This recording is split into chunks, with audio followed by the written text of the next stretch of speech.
At this point, we've made all the adjustments that we want to within our song track, and now we can start thinking about mixing and mastering. So what we want to do is start thinking about the mix and what effects we want to use. And the effects we're going to use in this case are EZmix 2, and also levels of the drums. Maybe there's some instrument changes we want to make or some articulation adjustments. One thing that jumps out to me before anything else is I feel like the ride on this drum kit, especially the bell, is a bit soft. When we get into the chorus, I really want that bell to be present, and I feel like with this cymbal selection, it is not.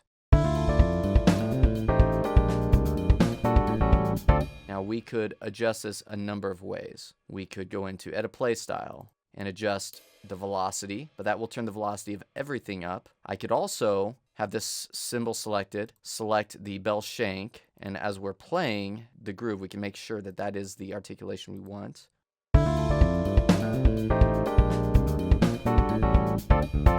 And it is, it's highlighted.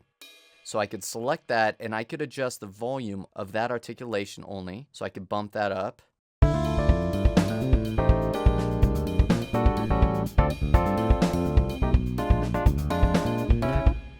And that actually works pretty well. However, I'm going to change that setting back to the way it was. Alt Option click. And just to show you a few more options, we could select another cymbal entirely. So I know this Paiste cymbal has a really present bell, but that might be too much. Let's take a listen. I think it is. So I'm going to use this Istanbul ride cymbal instead. That has a really dark but present bell, and I think it works nicely for this track.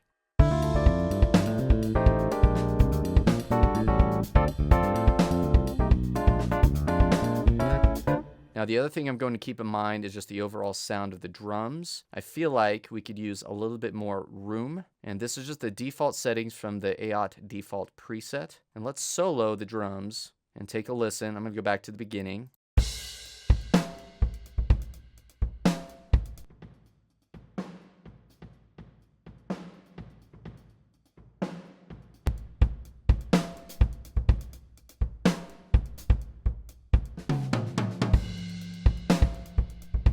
I like it with just a little bit more room. Now, with those adjustments in place, let's talk about the mix. So I've added EZmix 2 plugins on the drums, bass, keys, and also on the master output. So we're going to add effects on each of these channels to adjust our overall mix. Now, the first thing I'm going to do is add an effect on the drum channel. Let's solo that again. And an effect I love is from the Mastering EZmix pack, and it's Drum Enhancer. Now, I'm going to dial back the settings a little bit from the default state. And one thing to keep in mind too is the input. If you see this clip, you'll want to turn the input or the output down so you're not clipping going into the plugin or going out of the plugin. And I'm going to turn this down just 1 dB here. But let's take a listen to the difference in that sound, bypassed and turned on.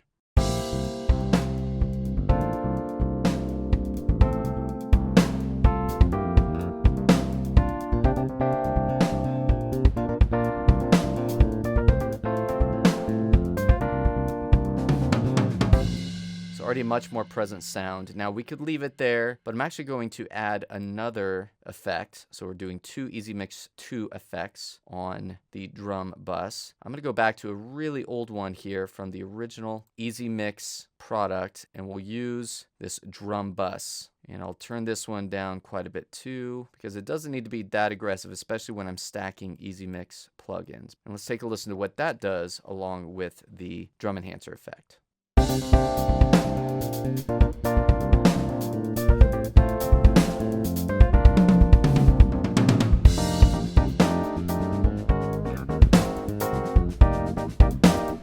That adds a little more high end, but what I really like is that parallel tape volume. I feel like it adds some depth to the drum mix. Now let's listen to the original drums without any effects and with our 2 EZmix effects.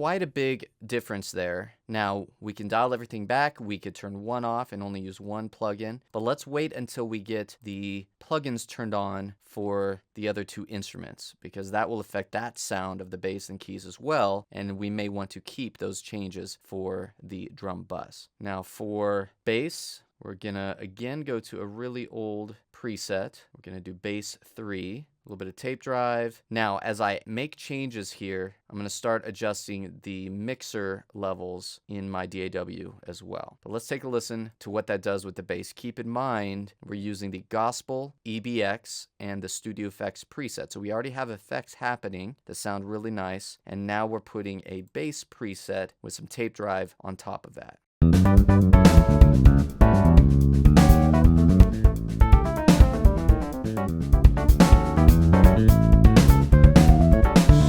There's quite a big volume difference there. So I'm going to lower the bass volume just a couple dB. Let's take a listen one more time. Let's start at the beginning again.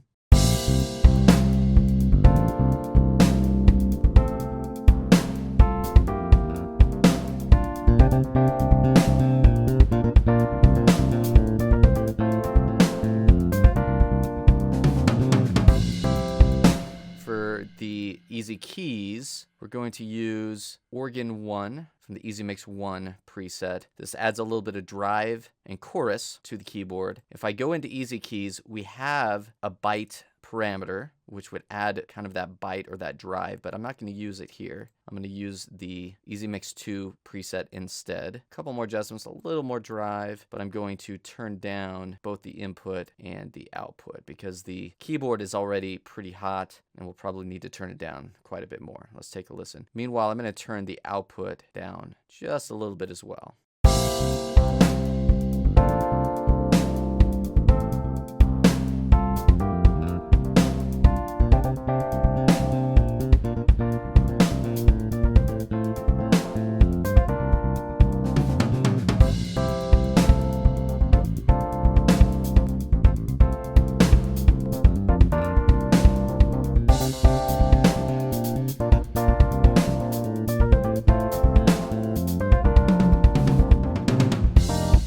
So what you're doing here is really using your ears. Any change you make with these effects could affect your decisions, your mixing decisions that you've made previous, or the mixing decisions you'll make after adding that effect. Mixing and mastering is a lot of subtle or not so subtle moves that add up together. The cumulative effect of those decisions are what ultimately affect your entire mix. Now, for the last plugin, and this is on the main output, we're going to go to Mastering 2, and I just want to put a limiter on here. We have a master limiter, and I'm going to turn it down. We don't need a lot here. Turn the main output down a bit more to kind of offset this. Now, why I'm wanting to use this is two reasons. Number one, a master limiter will help kind of glue everything together because all three channels and instruments are flowing through this plugin. But the limiter is also going to help control some of those peaks so they don't jump out. I'm going to turn down the input a little bit. Actually, before I do that, I just want to show you what happens if I don't. We have pretty high volume here with the plugins we're adding. This is going to clip on the way in, so I want to turn it down. But let's take a listen as is.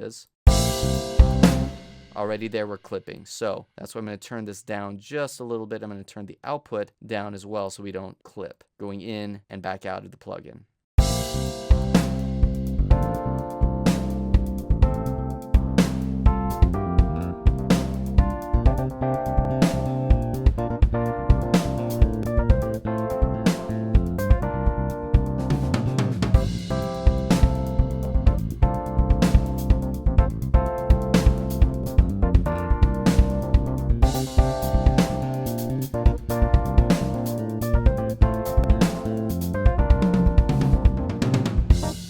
So that's a subtle mastering plugin. You can use many others that EZmix 2 has, and some of them have a much more profound impact. I don't want anything that's too drastic. I really, for the most part, just want to put a limiter on and control those peaks and glue everything together. Now, what I'd like to do is play this track. We'll make a few more mix adjustments, and then I want you to hear the difference with and without the effects so you can hear that impact.